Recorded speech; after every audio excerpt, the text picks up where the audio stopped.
ibang bansang nagko-congratulate? Why no ASEAN country even looks up to us?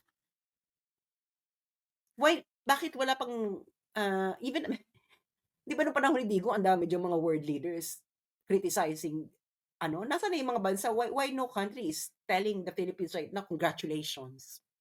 Why? We are self-congratulating ourselves na tapos yung self-congratulations natin na, mamahalin tayo ng international community. Nasaan yung international community mo? Now, nobody cares. Nobody cares about you because you are not solving your own problems. Duterte entered the picture and told the Filipino, "We will solve this. This is the method." The Filipinos voted him to power. That's why the trial in The Hague is not the trial of Rodrigo Duterte.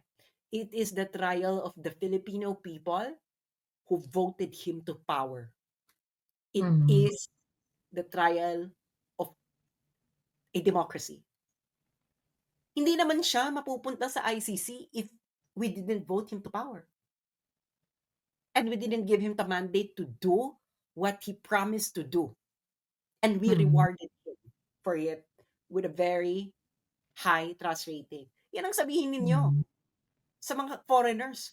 Duterte was precisely voted to power to do what he is now being tried in the ICC.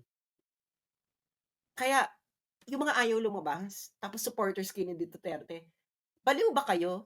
Tayo ang may kasalanan kung bakit siya nasa ICC.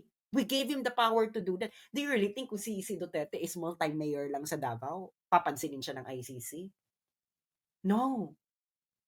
Because natakot sila, this is what Duterte did, is what the people asked him to do.